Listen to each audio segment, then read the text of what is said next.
ഇന്ന് നമ്മൾ RRBയുടെ സെക്ഷൻ 3 വരുന്ന ഫിസിക്സിൽ സൗണ്ട് വേവ് എന്ന് പറയുന്ന പോർഷനാണ് നമ്മൾ നോക്കാൻ പോകുന്നത്.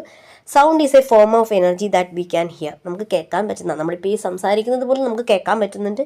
അത് ഈ സൗണ്ട് വേവ് അല്ലെങ്കിൽ സൗണ്ട് എനർജിയിൽ കൂടിയാണ് വരുന്നത്. Created when something vibrates and sense waves through A medium.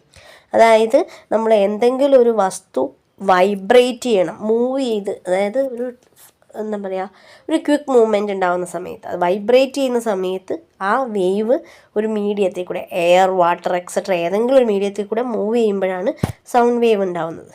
ഈ വേവ് നമ്മുടെ ചെവിയിലെത്തുമ്പോൾ ബ്രെയിൻ അത് സൗണ്ടായിട്ട് ഇൻ്റർപ്രറ്റ് ചെയ്യും. സൗണ്ട് വേവ്സിന് ഒരു മെറ്റീരിയൽ മീഡിയം വേണം. സൗണ്ട് വേവ്സ് ലോങ്ങിറ്റ്യൂഡിനൽ വേവ്സ് ആണ്. അത് ആ പാർട്ടിക്കിൾസ് എന്താ പറയുക, പാരലായിട്ട് വൈബ്രേറ്റ് ചെയ്യുന്ന വഴിയാണ് സൗണ്ട് വേവ്സ് ഉണ്ടാകുന്നത്. അത് വാക്വത്തിൽ കൂടെ, ഒരു മീഡിയം ഇല്ലാതെ ശൂന്യതയിലൂടെ സൗണ്ട് പോവില്ല. അതിന് എയർ, വാട്ടർ, എനിത്തിങ്, ഏതെങ്കിലും ഒരു മീഡിയം ഉണ്ടായേ പറ്റും. ഈ സൗണ്ടിൻ്റെ പ്രൊപ്പഗേഷൻ വരുന്നത് കംപ്രഷൻസും റെയർ ഫ്രാക്ഷൻസും ആയിട്ടാണ്.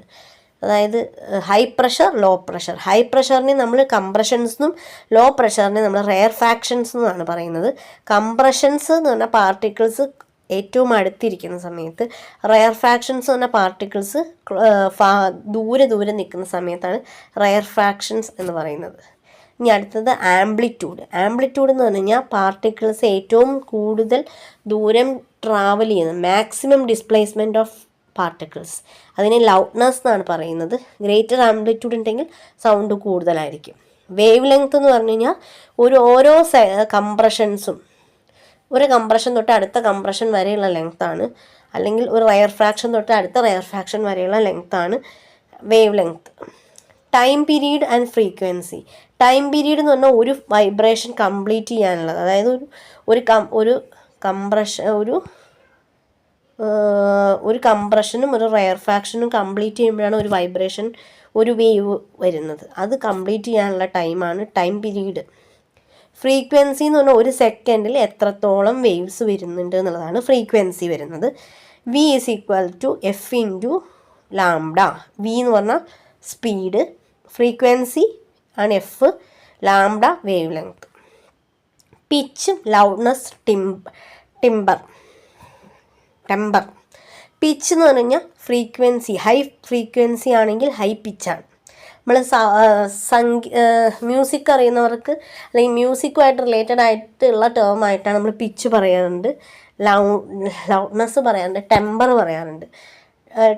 ലൗഡ്നെസ് തന്നെ ആംപ്ലിറ്റ്യൂഡ് അനുസരിച്ചാണ്. ഞാൻ പറഞ്ഞല്ലോ നേരത്തെ സ്ലൈഡിൽ പറഞ്ഞിട്ട്, ഗ്രേറ്റർ ആംപ്ലിറ്റ്യൂഡ് ആണെങ്കിൽ ലൗഡ് സൗണ്ട് ആയിരിക്കും.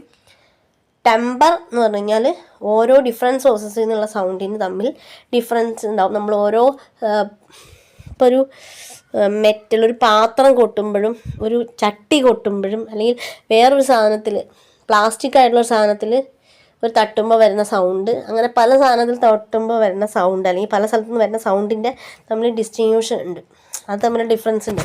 അതാണ് ടെമ്പർ. Intensity, echo, റിഫർബറേഷൻ.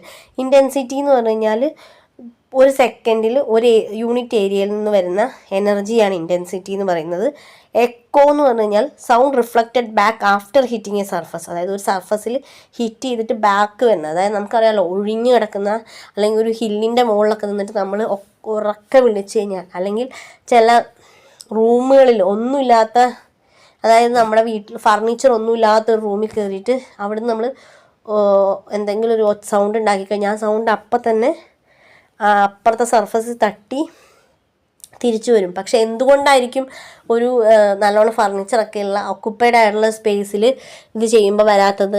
കാരണം അത് പല സ്ഥലത്ത് തട്ടി വരുമ്പോൾ തിരിച്ചു വരാൻ വലിയ സൗണ്ടൊന്നും ബാക്കി ഉണ്ടാവില്ല. പക്ഷേ ഇത് ഒരു സ്ഥലത്ത് മാത്രം തട്ടി അതേപോലെ തന്നെ തിരിച്ചു വരുന്നതുകൊണ്ടാണ് നമുക്ക് എക്കോ ഒന്നുമില്ലാത്ത, അതായത് ഒഴിഞ്ഞു കിടക്കുന്ന സ്ഥലത്ത് മാത്രം നമുക്ക് കേൾക്കാൻ പറ്റുന്നത്. അടുത്തത് റിവർബറേഷൻ.